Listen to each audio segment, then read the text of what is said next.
تیرا احسان ہے مرشد، تیرا احسان ہے مرشد، تیرا احسان ہے مرشد، تیرا احسان ہے مرشد، تیرا احسان ہے مرشد، تیرا احسان ہے مرشد، تیرا احسان ہے مرشد، تیرا احسان ہے مرشد۔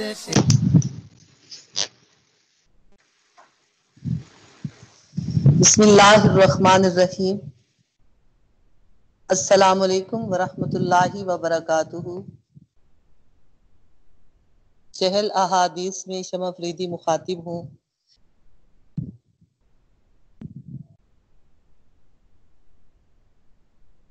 حدیث نمبر 5،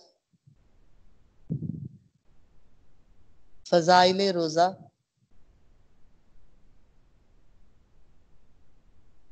اسلام کا تیسرا اہم رکن ماہ رمضان کے روزے ہیں۔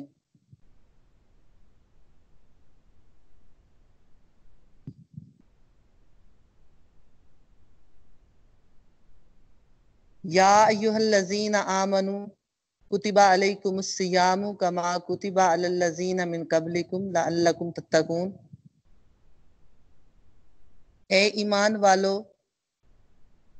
کتبہ فرض کیے گئے، علیکم الصیام تم پر روزے رکھنا، کما کتب علی الذین من قبلکم جیسے فرض کیے گئے تم سے پہلوں پر، لعلکم تتقون تاکہ تم پرہیزگار بنو۔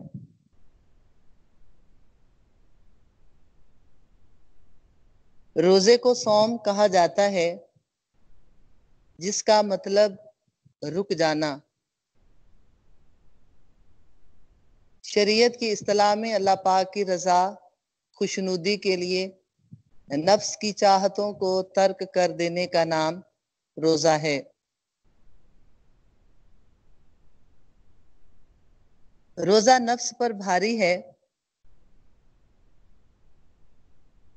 لہذا سورۃ بقرہ کی آیت نمبر 183 کے اندر اللہ پاک نے مسلمانوں کو بڑے پیارے خطاب سے پکارا، یا ایھا الذین آمنو، اے ایمان والو، اے ایمان لا کر امن میں آنے والو۔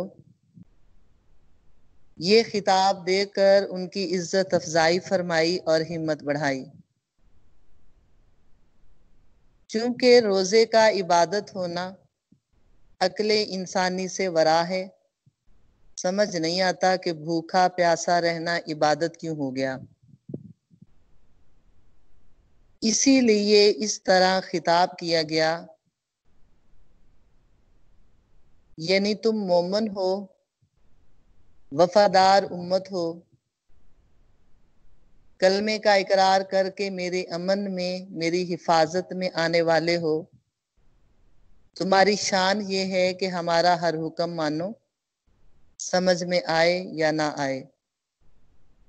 کالج کے طلباء ہر بات عقل سے سمجھتے ہیں، مگر فوج، پولیس، ملازم، ہسپتال کے مریض بغیر سوچے سمجھے اطاعت کرتے ہیں۔ لہٰذا تم روزوں پر عمل کرو۔ روزہ عشق کے بیس پر ہوتا ہے، اور جہاں سلطان عشق ہے وہاں عقل کی گنجائش نہیں۔ چنانچہ یا کہہ کر پیاروں کو پکارا، ایھا کی تنبیہ سے ان کی غفلت دور کی، آمنو فرما کر ان کے محبوب ہونے کی گواہی دی۔ اے وہ لوگو جو ایمان لا کر ہمارے ہو چکے ہو، ہماری ہر سخت نرم بات قبول کرو۔ اگر آگ میں گرنے کو فرمائیں تو کود جاؤ، اگر تمہیں کسی مرغوب چیز سے ہٹائیں تو ہٹ جاؤ۔ محبت کا تقاضا یہی ہے۔ کتبہ فرض کیا گیا، علیکم الصیام تم پر روزے رکھنا۔ کتبہ کے معنی ہیں لکھے گئے، لازم کیے گئے، یعنی زمین و آسماں کی پیدائش سے پہلے لوح محفوظ میں یہ روزے تمہارے نامزد کیے گئے تھے۔ یہ فرضیت محض اتفاقی طور پہ نہیں بلکہ طے شدہ پروگرام کے ماتحت ہے، لہٰذا اس پر عمل کرو۔ تورات انجیل میں بھی لکھا جا چکا تھا کہ امت محمد پر یہ روزے فرض ہوں گے۔ ان کتب میں تمہاری نیک نامی ہو چکی ہے، اب روزہ رکھو اس لیے کہ روزے فرض ہو چکے ہیں۔ سیام سومن جس کے معنی ہے باز رہنا، چھوڑنا، سیدھا ہونا۔ کما کتب علی الذین من قبلکم جیسے روزے فرض کیے گئے تم سے پہلوں پر۔ روزہ نفس پر دشوار تھا، آسان کرنے کے لیے اللہ پاک نے فرمایا کہ روزے تم پر ہی فرض نہیں بلکہ پہلی امتوں پر بھی فرض تھے۔ امت محمد ذرا ہمت سے کام لینا، کہیں ان کے مقابلے میں فیل نہ ہو جانا۔ آدم علیہ السلام سے لے کے عیسیٰ علیہ السلام تک ہر امت پر روزے فرض رہے۔ آدم علیہ السلام ہر قمری مہینے کے 13ویں، 14ویں، 15ویں کے روزے رکھتے، اور اسی طرح موسیٰ علیہ السلام کوہ طور پر جب جاتے تو روزہ رکھ کر جایا کرتے۔ لعلکم تتقون تاکہ تم پرہیزگار بنو، تاکہ تم جہنم کی آگ سے بچ جاؤ، تاکہ تم اللہ کی ناراضگی سے بچ جاؤ، اللہ کے غصے عتاب سے تم بچ جاؤ۔ گناہ کروانے والا نفس ہے اور یہ کھانے پینے سے قوی ہو جاتا ہے، اس کی خواہشات بڑھ جاتی ہیں، نفسانی چاہتیں بڑھ جاتی ہیں۔ جب روزہ رکھیں تو اس کی قوت ٹوٹ جاتی ہے اور گناہ کی طرف رغبت کم ہوتی ہے۔ اس طریقے سے روزہ رکھ کر انسان کو پرہیزگاری نصیب ہو جاتی ہے۔ اے ایمان والو، فرض کر دیے تم پر روزے رکھنا جیسے فرض کیے گئے تم سے پہلوں پر، تاکہ تم پرہیزگار بن جاؤ۔ آج کی حدیث جناب ابو ہریرہ رضی اللہ تعالی عنہ سے روایت ہے، قال قال رسول اللہ صلی اللہ علیہ وآلہ وسلم نے فرمایا، لِكُلِّ شَيْءٍ زَكَاةٌ وَزَكَاةُ الْجَسَدِ الصَّوْمُ۔ ابو ہریرہ رضی اللہ عنہ روایت کرتے ہیں، آقا علیہ الصلوۃ والسلام نے فرمایا، ہر چیز میں زکوٰۃ ہے اور جسم کی زکوٰۃ روزہ ہے۔ ابن ماجہ کی یہ روایت ہے۔ آپ دیکھیں، صحت، دولت، حسن، علم وغیرہ یہ اللہ کی نعمتیں ہیں۔ ان نعمتوں کا جتنا بھی شکر ادا کریں کم ہے، اور ان نعمتوں میں شکر کی عملی صورتیں بھی ہیں۔ رضا الہی کی خاطر ان نعمتوں کو دوسروں کے لیے اللہ کی راہ میں پیش کیا جائے۔ مال و دولت کا شکرانہ اللہ کی راہ میں صدقہ خیرات اور زکوٰۃ ادا کرنا ہے۔ علم کی زکوٰۃ یہ ہے کہ دوسروں تک پہنچائیں۔ صحت تندرستی کی زکوٰۃ یہ ہے اللہ کی راہ میں بھوک پیاس برداشت کی جائے۔ تو روزے میں چونکہ بھوک پیاس برداشت کرنا پڑتی ہے، بے شمار خواہشات پر صبر و ضبط کرنا پڑتا ہے، ان تمام امور میں شکرانے کے طور پر تکلیف اٹھانی پڑتی ہے۔ اس لیے روزے کی مشقت، معمولی جسمانی تکلیف، صحت تندرستی، جسم کی زکوٰۃ کے مترادف بات ہے۔ جناب ابو ہریرہ سے دوسری روایت، قال قال رسول اللہ صلی اللہ علیہ وآلہ وسلم نے فرمایا، الصیام جنۃ، روزہ ڈھال ہے۔ نسائی شریف کی یہ روایت ہے۔ ڈھال جنگی ایک آلہ ہے جسے غازی دوسرے کی تلوار کے وار کو روکتا ہے اور اپنے آپ کو بچاتا ہے۔ روزہ ایسے ہی برائیوں سے بچاتا ہے جس طرح ڈھال انسان کو دشمن کے وار سے بچاتی ہے۔ یعنی آخرت میں روزہ دوزخ کی آگ سے بچائے گا۔ میت کو جب قبر میں دفن کیا جاتا ہے، نماز اس کے دائیں طرف، روزہ بائیں طرف، قرآن پاک کی تلاوت سر کی طرف، صدقہ پاؤں کی طرف آ جاتا ہے۔ اور روزے کی یہ خصوصیت ہے کہ وہ عذاب جو روزہ دار کو بائیں طرف سے آتے ہیں، روزہ ڈھال کی مانند ان عذابوں کو روک لیتا ہے۔ روزے ایمان والوں پر فرض ہیں، اور روزہ نبوت کے 15ویں سال یعنی 10 شوال 2 ہجری میں فرض ہوئے۔ حدیث قدسی الصوم لی انا اجزی بہ، بہت شاندار بات ہے، روزہ میرے لیے ہے اور میں ہی اس کی جزا دوں گا۔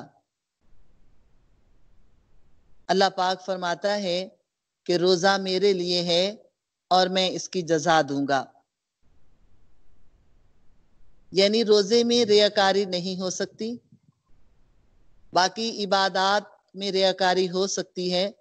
ممکن ہے مخلوقات کو دکھاوا کیا جا رہا ہو، یا اپنی واہ واہ تعریف یا چرچے کے لیے نماز، قرآن، پروگرام کروائے جا رہے ہوں، مگر روزہ رکھنا اس میں ریاکاری نہیں ہو سکتی۔ دوسری بات یہ ہے کہ تمام عبادات قیامت کے دن قرض خواہ اور دوسرے اہل حقوق چھین سکتے ہیں۔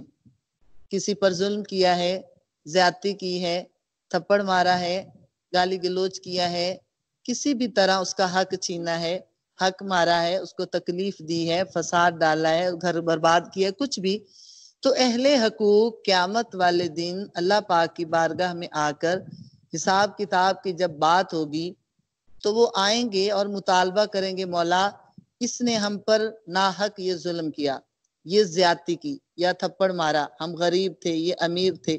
تو اللہ پاک ان کے اعمال کو، عبادات کو بدلے میں ان کو دیتا جائے گا۔ تو تمام عبادات میں ریاکاری بھی ہو سکتی ہے، اور اہل حقوق ان عبادات کو قیامت والے دن چھین سکتے ہیں، مگر روزہ نہیں چھین سکتے۔ اس وقت فرمایا جائے گا روزہ ہمارا ہے اور یہ کسی کو نہیں ملے گا۔ ایک روایت ہے، حدیث قدسی کے الفاظ یوں بھی ہیں، انا اجزا بہی، کہ میں خود روزے کا بدلہ ہوں، انا اجزی بہی، کہ میں اس کی جزا دوں گا، یہ بات بھی بہت پیاری ہے۔ اور انا اجزا بہی اور پاورفل بات ہے کہ میں ڈائریکٹ رب خود اللہ اس کا بدلہ ہوں۔ تمام عبادات کا بدلہ جنت ہے، اور روزہ کا بدلہ خالق جنت ہے۔ تمام عبادات میں اطاعت کا غلبہ ہے کہ فرما برداری کی بیس پر مغلوبیت میں انسان اللہ تعالیٰ کی حکم کی تعمیل کرتا ہے، مگر روزے میں جو تعمیل ہوتی ہے، فرما برداری ہوتی ہے، وہ عشق کی فرما برداری ہے۔ تو مطیع، اطاعت گزار، فرما بردار، ان کو انعام ملتے ہیں، اور عاشقوں کو ملاقات حبیب، لقائے حبیب ملا کرتی ہے۔ روزے میں انسان ہر وقت عبادت سے رہتا ہے، اس کا سونا، چلنا، پھرنا سب عبادت۔ روزہ روح کو پاک کر کے اللہ پاک کی بارگاہ میں یار کے قابل کرتا ہے، اور جمال یار اور مشاہدہ جمال کے قابل کرتا ہے۔ موسیٰ علیہ السلام روزہ رکھ کر جاتے، تورات لینے کے لیے 40 روزے آپ نے رکھے۔ روزے سے شہوت ٹوٹتی ہے، غفلت دور ہوتی ہے، اور جس کی غفلت اس سے بھی نہ جائے، اسے چاہیے کہ وہ اپنی فکر آخرت میں اپنے آپ کو مبتلا کرے۔ آقا علیہ السلام ممبر پر چڑھتے ہوئے آپ نے پہلے سٹیپ پر قدم رکھا تو فرمایا آمین، دوسرے سٹیپ پر قدم رکھا فرمایا آمین، تیسرے سٹیپ پر قدم رکھا تو فرمایا آمین۔ صحابہ کرام نے عرض کی، یا رسول اللہ صلی اللہ علیہ وسلم، خلاف معمول آج آپ نے ممبر پر چڑھتے ہوئے آمین فرمایا ہے۔ آپ نے فرمایا کہ جبریل امین میرے پاس آئے اور انہوں نے عرض کی، یا رسول اللہ صلی اللہ علیہ وسلم، 3 لوگ بد نصیب ہیں۔ پہلے سٹیپ پر قدم رکھا تو فرمایا، عرض کی، یا رسول اللہ، وہ بندہ بڑا بد نصیب ہے جو آپ کا اسم نام گرامی سنے، آپ کا نام سنے، محمد صلی اللہ علیہ وآلہ وسلم، آپ کا نام سنے اور آپ پر درود نہ پڑے، وہ بندہ بڑا بد نصیب ہے۔ دوسرے سٹیپ پر قدم رکھا تو پھر جبریل نے عرض کی، یا رسول اللہ صلی اللہ علیہ وآلہ وسلم، وہ بندہ بھی بڑا بد نصیب ہے جو اپنے والدین کو بڑھاپے میں پائے اور ان کی خدمت کر کے اللہ کو راضی نہ کرے یا جنت کا پروانہ نہ حاصل کرے، تو میں نے اس پہ فرمایا آمین۔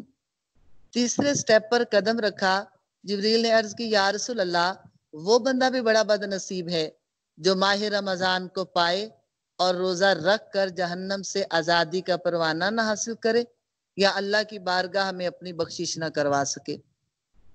تو اسلامی رکن، تیسرا اہم رکن روزہ ہے۔ بنی الاسلام خمسن، 5 بنیادیں، 5 دیواریں اسلام کی، جس میں تیسری دیوار، تیسری بنیاد ماہ رمضان کے روزے جو امت محمد پر فرض ہیں۔ روزہ کے لیے نیت فرض ہے، بغیر نیت کے روزہ نہیں۔ نیت دل کے مضبوط ارادے کو کہتے ہیں، اس لیے زبان سے نیت کے الفاظ کہنا شرط نہیں بلکہ مستحب اور بہتر ہے۔ رات یا طلوع فجر سے پہلے نیت کی جائے، اس کے علاوہ چاشت کے ٹائم تک نیت کی جا سکتی ہے، اور نیت سے، زبان سے نیت کے یہ الفاظ ادا کرنا مستحب ہیں۔ وَبِصَوْمِ غَدٍ نَوَيْتُ مِنْ شَهْرِ رمضان، میں نے کل ماہ رمضان کا روزہ رکھنے کی نیت کی۔ روزہ رکھنے کی غرض سے صبح صادق سے پہلے جو کچھ کھایا پیا جاتا ہے اسے سحری کہتے ہیں۔ آقا علیہ الصلوۃ والسلام خود بھی سحری کا اہتمام فرماتے اور دوسروں کو بھی کھانے کی تاکید فرماتے۔ حضرت سلمان فارسی سے روایت ہے، 3 چیزوں میں برکت ہے: باجماعت نماز ادا کرنا، سرید کھانا یعنی شوربے میں روٹی بھگو کے کھانا، یا آقا علیہ الصلوۃ والسلام کی مرغوب غذا سرید، اور سحری کے کھانے میں برکت ہے۔ ابن عباس فرماتے ہیں، آقا علیہ الصلوۃ والسلام نے فرمایا، سحری کھانے سے دن کے روزے پر استعانت کرو اور قیلولہ سے رات کے قیام پر استعانت کرو۔ سحری کھانا سنت ہے۔ اگر اس وقت کوئی چیز کھانے کو دل نہ چاہتا ہو تو 1 آدھ کھجور کھا لیں، 1-2 لقمہ کھانا کھا لیں، یا چند گھونٹ پانی پی لیں تاکہ سحری کا ثواب اور برکت حاصل ہو جائے، سنت نبوی پر عمل بھی ہو جائے، اہل کتاب کی مخالفت بھی ہو جائے۔ سحری کھانے میں دیر تاخیر کرنا مستحب ہے، مگر اتنی دیر نہیں کہ وقت ہی ختم ہونے کا شک پیدا ہو جائے۔ مناسب یہ ہے کہ سحری کا وقت ختم ہونے سے 5-10 منٹ پہلے کھانے سے فارغ ہو جانا چاہیے۔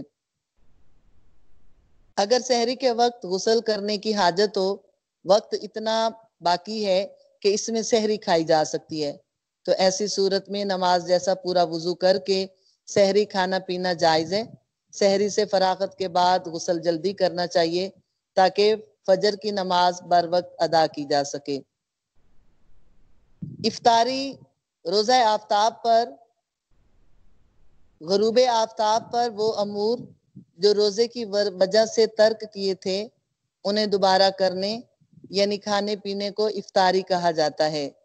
اسلام میں روزے کو افطار کرنے کا مسنون وقت غروب آفتاب ہے۔ آقا علیہ الصلوۃ والسلام کے دور میں ایک صحابی چھت پر کھڑے ہوتے اور نوٹ کرتے سورج غروب ہونے کا مرحلہ عمل۔ جیسے ہی سورج کا کنارہ ڈوب جاتا آواز دیتے، یا رسول اللہ صلی اللہ علیہ وآلہ وسلم روزہ افطار فرمائیں۔ روزہ رزق حلال سے جو میسر ہو اس سے افطار کیا جائے۔ آقا علیہ الصلوۃ والسلام کی سنت روزہ کھجور یا پانی سے افطار کیا جائے، اور آپ تازہ کھجور سے روزہ افطار کرتے۔ اگر کھجور نہ ملتی تو چھواروں سے ہی روزہ افطار کرتے۔ اگر اتفاق سے وہ بھی نہ ملتے تو پانی کے 1-2 گھونٹ پی کر روزہ افطار کر لیتے۔ 3 لوگوں کی دعا رد نہیں ہوتی: روزہ دار کی افطاری کے وقت، عادل بادشاہ کی، اور مظلوم کی دعا۔ روزہ افطار کرتے ہوئے یہ دعا مانگے: اللہم انی لک صمت وبک آمنت وعلیک توکلت وعلی رزقک افطرت۔ جناب ابو ہریرہ سے روایت ہے، جس روزہ دار نے بھول کر کھا پی لیا وہ اپنا روزہ پورا کرے، کیونکہ اسے اللہ پاک نے کھلایا پلایا ہے یعنی اس کا روزہ نہیں ٹوٹتا. اور اگر ایک لقمہ کھایا، اس کو یاد آ گیا کہ میرا تو روزہ ہے، تو وہیں پر چھوڑ دے کھانا پینا. اگر آمدن جان بوجھ کر کھایا پیا تو اس سے روزہ جاتا رہے گا، اور پھر اس کو روزے کا کفارہ یعنی کہ ہے. کسی نے عرض کی یا رسول اللہ میری آنکھوں میں تکلیف ہے، کیا میں روزے کی حالت میں سرما لگا لوں؟ آپ نے فرمایا ہاں لگا لو. 3 چیزیں روزہ نہیں توڑتی: پچھنے لگوانا، قے آنا اور احتلام.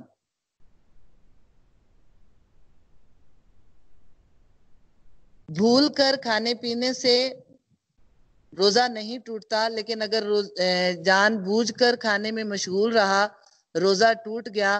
اب روزے کی قضا واجب ہے، کفارہ واجب نہیں ہوگا. کسی نے روزے میں بھولے سے کھا پی لیا، پھر سمجھ کر کہ روزہ ٹوٹ گیا ہے تو اب کیوں نہ جان بوجھ کر زیادہ کھا لیا جائے، تو اس کی قضا واجب ہے. اسی طرح حقہ، سگریٹ، پان چبانا اگرچہ حلق سے نہ اتریں مگر روزہ ٹوٹ جائے گا. ایسے ہی اگر بتی وغیرہ یا کسی اور چیز کا دھواں قصدن ناک میں کھینچنے سے روزہ ٹوٹ جائے گا اور قضا جو ہے وہ واجب ہوگی. دانتوں سے خون نکلا، حلق سے نیچے اتر گیا، اگر اس میں تھوک زیادہ ہو تو روزہ نہیں ٹوٹتا، اگر خون زیادہ ہو تو روزہ ٹوٹ جائے گا.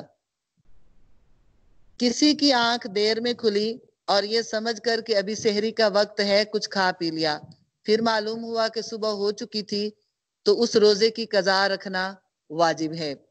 کسی نے سورج ڈوبنے سے پہلے یہ سمجھ کر کہ سورج ڈوب گیا افطار کر لیا تو قضا واجب ہے. روزے میں کسی کے منہ میں آنسو یا پسینے کے قطرے چلے گئے، پورے منہ میں اس کی نمکینی محسوس ہوئی اور ان قطروں کو اس نے نگل لیا تو روزہ جاتا رہا، قضا لازم ہے.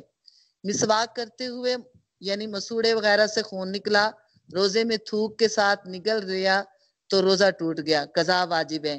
ہاں اگر خون تھوک کی مقدار سے کم ہے، حلق میں محسوس نہیں ہو رہا تو روزہ نہیں جائے گا. اللہ تعالیٰ احتساب کے ساتھ روزہ رکھنے اور عمل کرنے کی توفیق نصیب فرمائے. السلام علیکم.